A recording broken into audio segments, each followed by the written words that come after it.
বিসমিল্লাহির রহমানির রাহিম। প্রিয় শ্রোতা, আজ আমি তোমাদের শোনাব এক অলৌকিক গল্প। এ গল্প ভালোবাসার, এ গল্প বিশ্বাসের, এ গল্প একজন মায়ের দোয়ার, যা আল্লাহর আরশ পর্যন্ত পৌঁছে গিয়েছিল। মদিনা শহর, চারদিকে বালির রাস্তা, খেজুর গাছের সারি, আর সন্ধ্যার আকাশে সবে মিলিয়ে যাচ্ছে শেষ আলো। দূর থেকে ভেসে এলো একটা আনন্দিত আওয়াজ, ঈদের চাঁদ দেখা গেছে, শাওয়ালের চাঁদ উঠেছে, কাল ঈদ। মুহূর্তের মধ্যে পুরো মদিনায় আনন্দের ঢেউ বয়ে গেল। পথে ঘাটে মানুষ দৌড়াচ্ছে, শিশুরা লাফাচ্ছে, চারদিকে শুধু হাসি আর হাসি। মদিনার এক সাধারণ মাটির বাড়ির সামনে দাঁড়িয়ে আছে দুই ভাই, বড় ভাই হাসান, ছোট ভাই হুসাইন। দুজনের চোখ আকাশের দিকে, সরু হাসির মতো এক চিলতে চাঁদ, ঈদের চাঁদ। সন্ধ্যা ঘন হতে না হতেই পাশের বাড়ির এক ছেলে দৌড়ে এলো। তার গায়ে ঝকঝকে নতুন পোশাক, পায়ে নতুন জুতো। সে দুই ভাইয়ের সামনে দাঁড়িয়ে গর্বের সাথে বলল, দেখ হাসান, আমার নতুন পোশাক, তোমাদের নতুন পোশাক কোথায়? ঈদে তো সবাই নতুন কাপড় পরে। হাসান কিছু বলল না, সে আস্তে করে মাথা নিচু করল।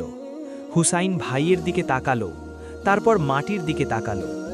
দুই ভাইয়ের মনে সেই মুহূর্তে একটাই কথা ঘুরছিল, ঈদে সবার নতুন পোশাক আছে, আমাদের নেই কেন? দুই ভাই চুপ মুখে ঘরে ঢুকল। মা ফাতিমা রাদিয়াল্লাহু আনহা রান্নাঘরে ছিলেন। তিনি ছেলেদের মুখ দেখেই বুঝলেন কি হয়েছে। তার বুকটা ভারী হয়ে গেল। তিনি রান্না ফেলে সামনে এলেন, দুই ছেলেকে কাছে ডাকলেন।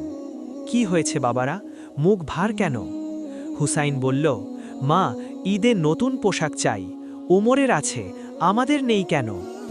ফাতিমা রাদিয়াল্লাহু আনহা জানতেন সত্যি কথাটা, ঘরে নতুন পোশাক কেনার সামর্থ্য নেই। কিন্তু তিনি ভেঙে পড়লেন না। তিনি মুখে একটা উজ্জ্বল হাসি ফোটালেন, দুই ছেলের মাথায় হাত বুলিয়ে বললেন, চিন্তা করো না আমার সোনামণিরা, একজন বিশেষ দর্জি আছেন, তিনি তোমাদের জন্য অনেক সুন্দর পোশাক তৈরি করছেন। ঈদের দিন সকালেই সেই পোশাক চলে আসবে, তোমরা হবে মদিনার সবচেয়ে সুন্দর পোশাকের অধিকারী।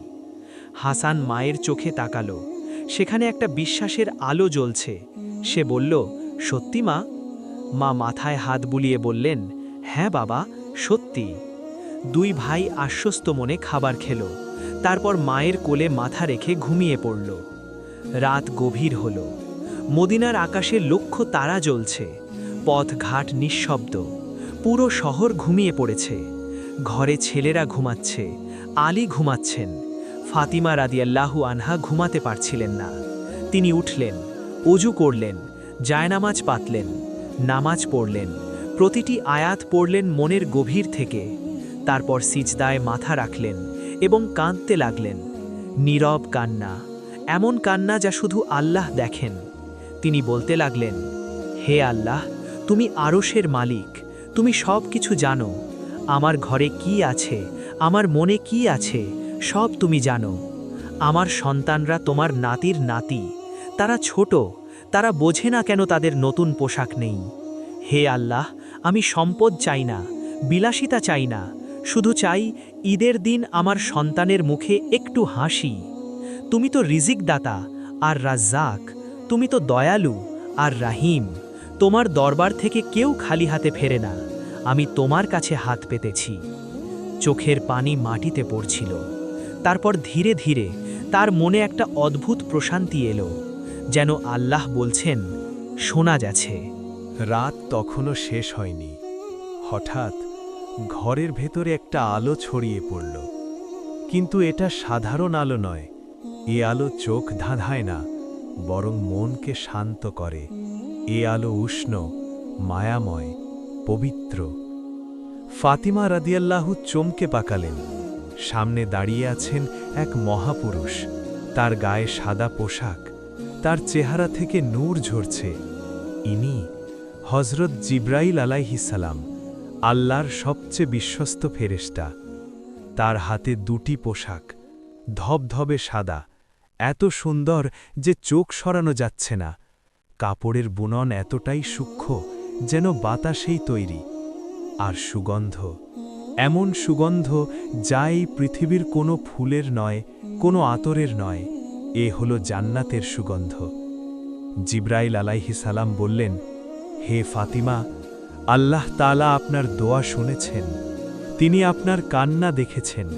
তিনি বলেছেন, আমার বান্দি যখন আমার কাছে হাত পাতে, আমি কি তাকে ফিরিয়ে দিতে পারি?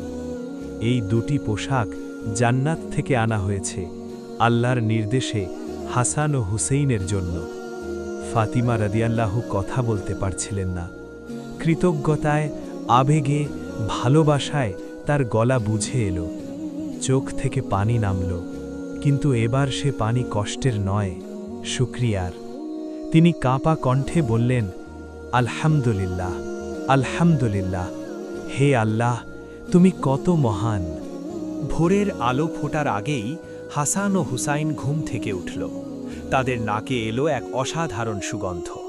এ সুগন্ধ আগে কখনো শোকেনি তারা। হুসাইন জিজ্ঞেস করল, মা, এটা কিসের গন্ধ? ফাতিমা রাদিয়াল্লাহু হাসি মুখে এগিয়ে এলেন। তার হাতে দুটো পোশাক। এই দেখো, তোমাদের সেই পোশাক এসে গেছে। দুই ভাই লাফ দিয়ে উঠল, কাছে এসে পোশাক দেখল। হাসান বলল, মা, আমার পছন্দের রং সবুজ, কারণ সবুজ জান্নাতের রং। হুসাইন বলল, আর আমার পছন্দ লাল, লাল রং সাহসের রং। ফাতিমা রাদিয়াল্লাহু দুই হাত তুলে আল্লাহর কাছে বললেন, হে আল্লাহ, তোমার দেওয়া পোশাক তোমার ইচ্ছায় রঙিন হোক। এবং তখনই সবার চোখের সামনে পোশাক দুটোর রং বদলে গেল। হাসানের পোশাক হয়ে গেল গাঢ় সবুজ, যেন বাগানের সতেজ পাতার রং। হুসাইনের পোশাক হয়ে গেল গভীর লাল, যেন গোলাপের পাপড়ির রং। দুই ভাই হতভম্ব হয়ে তাকালো, তারপর একে অপরের দিকে তাকালো, তারপর আনন্দে চিৎকার করে উঠল। আলী রাদিয়াল্লাহু পাশে ছিলেন।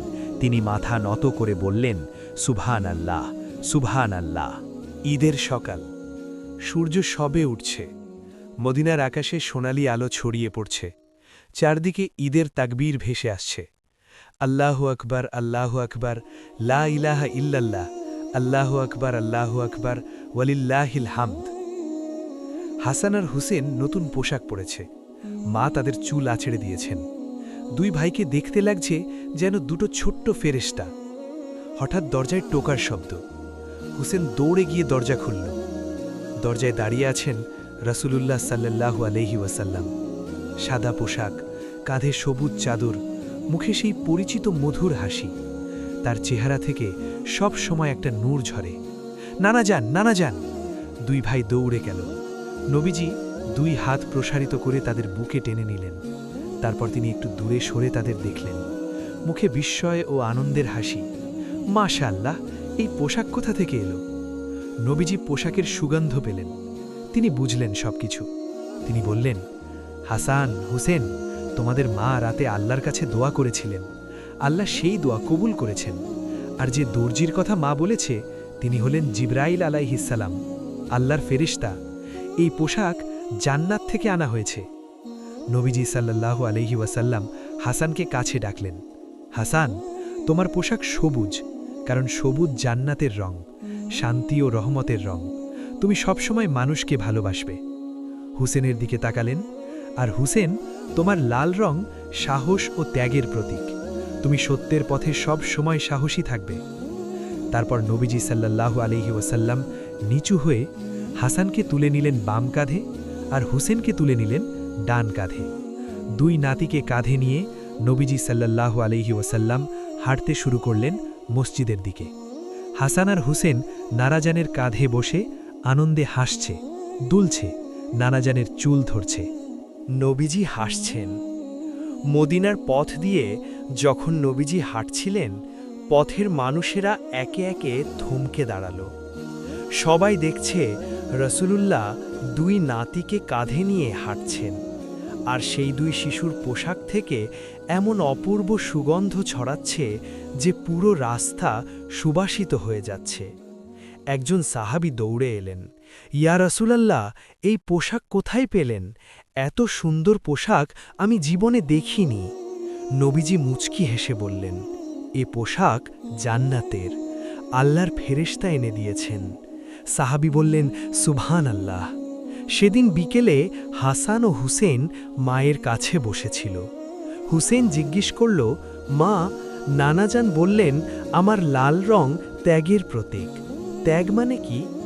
ফাতিমা রাদিয়াল্লাহু একটু থামলেন, তারপর মৃদু কণ্ঠে বললেন, ত্যাগ মানে হল নিজের সব কিছু দিয়ে দেওয়া আল্লাহর পথে, সত্যের জন্য, ন্যায়ের জন্য। হুসেইন ছোট্ট বুকে একটা অজানা কথা অনুভব করল। সে বলল, আমি বড় হলে আল্লাহর পথে সব দিয়ে দেব মা। ফাতিমা রাদিয়াল্লাহু ছেলেকে বুকে জড়িয়ে ধরলেন, চোখে পানি এলো। তিনি বললেন, আল্লাহ তোমাকে সেই শক্তি দিন আমার বাবা। প্রিয় শ্রোতা, এই ছিল হাসান ও হোসাইনের ঈদের অলৌকিক পোশাকের গল্প। এই গল্প আমাদের শেখায় আল্লাহর উপর ভরসা রাখো। তিনি কখনো তার বান্দাকে নিরাশ করেন না।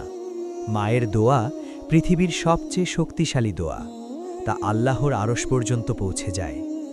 ঈদ শুধু নতুন পোশাকের উৎসব নয়, ঈদ হল আল্লাহর দেওয়া নিয়ামতের শুকরিয়ার উৎসব। আর মনে রেখো, সম্পদের অভাব থাকতে পারে, কিন্তু ঈমানের অভাব যেন কখনো না হয়। আল্লাহ হাফিজ। আসসালামু আলাইকুম ওয়া রাহমাতুল্লাহি ওয়া বারাকাতুহু।